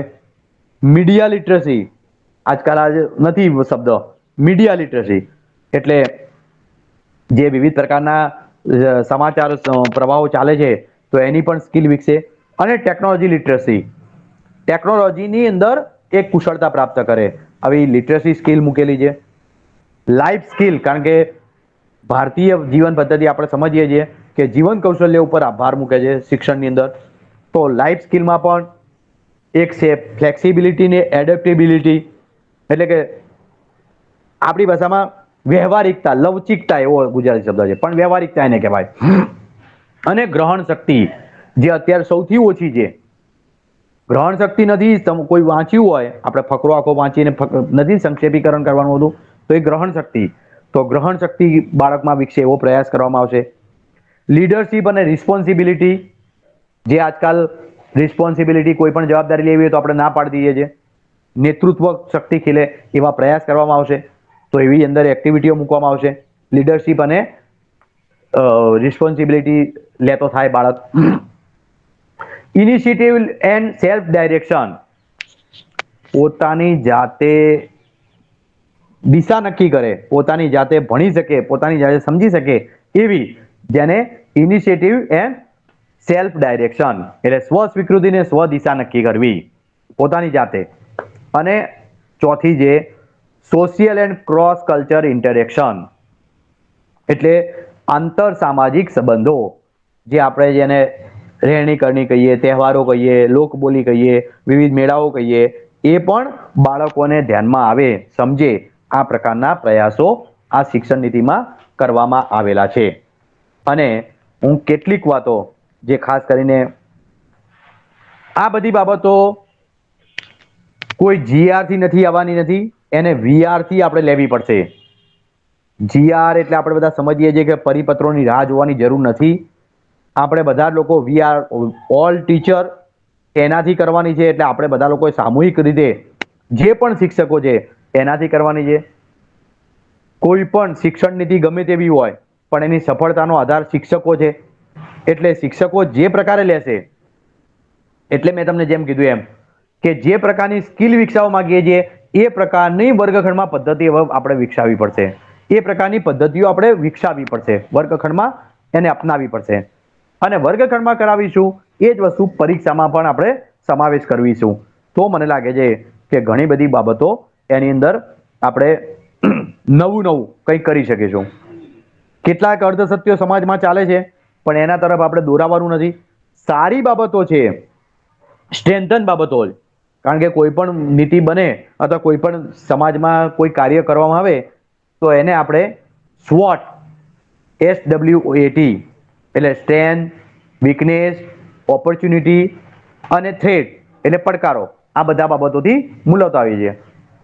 ટૂંકમાં જો કહીશ, સ્ટ્રેન્થમાં ખૂબ બધી સારી બાબતો છે. માતૃભાષામાં શિક્ષણ છે, સ્કિલ બેઝ શિક્ષણ છે, એને બાળકોને જાતે કરવા માટેની તક મળવાની છે. ભારતીય સંસ્કૃતિ અને જ્ઞાનને પણ પ્રાધાન્ય આપવામાં આવ્યું છે. અને વોટ ટુ થિંક નહીં, હાઉ ટુ થિંકને ઉપર ભાર આપવામાં આવે છે. કેટલીક જેને થ્રેટ કહીએ, જેને કહેવાય ઓપોર્ચ્યુનિટી પણ ઘણી બધી છે. આ બધી ઓપોર્ચ્યુનિટી જ છે. વ્યવસાયિક શિક્ષણ છે, પ્રોજેક્ટ વર્ક છે, બાળકોને વિકસવાની તક છે, એ બધું ઓપોર્ચ્યુનિટી છે. પડકારો પણ છે આપણા દેશમાં. ખાસ કરીને આપણા દેશમાં સંખ્યાબળ એ સૌથી મોટો પડકાર છે. દરેક ધોરણોમાં ખૂબ મોટી સંખ્યા છે, એ મોટો પડકાર છે. તો આવી અનેક બાબતો વિશે મેં તમને અહીંયા કેટલાક ઉલ્લેખ કર્યા છે. પણ આપણે બધા લોકો શિક્ષકો છીએ. આમાં અત્યારે આપણે બધા ખાનગી સંસ્થા સાથે જોડાયેલા છીએ. તો આપણે જ્યાં જોડાયેલા છીએ, જે જગ્યાએ જોડાયેલા છીએ, તો કેટલીક બાબતો મેં અહીંયા મોટી બાબતો ઉલ્લેખ કરી છે. બધી ઝીણી બાબતોનો ઉલ્લેખ નથી કર્યો. આપણે બધા લોકોએ આ શિક્ષણ નીતિને વાંચવી પડે, સમજવી પડે અને સામૂહિક રીતે જો અભ્યાસ કરીને એવી કઈ બાબતો છે કે આપણા ત્યાં લાગુ કરી શકીએ, તો મને લાગે છે કે આપણે દિવાળી પછી અથવા તો આવતા જૂનથી એ અમલ પણ કરવાની શરૂઆત ધીમે ધીમે કરી દેવી જોઈએ એવું મને લાગે છે. તો જ આ શિક્ષણ નીતિની સાર્થકતા રહેશે અને આપણા જે વડાપ્રધાને આપણી ઉપર સૌ શિક્ષકો ઉપર વિશ્વાસ મૂકીને નવી શિક્ષણ નીતિ મૂકી છે, તો એનો અમલ આપણે બધા લોકો કરીશું. અને એ નીતિને સાર્થક કરવા માટે આપણે બધા લોકોએ સામૂહિક પ્રયાસ કરવો પડશે એવું મને લાગે છે. અસ્તુ. ભારત માતા કી જય. જે મિત્રોને કંઈ પ્રશ્ન હોય તો એ જાણવું હોય કંઈ તો પૂછી શકશે. એ આગળની યોજના મહેશભાઈ જણાવશે.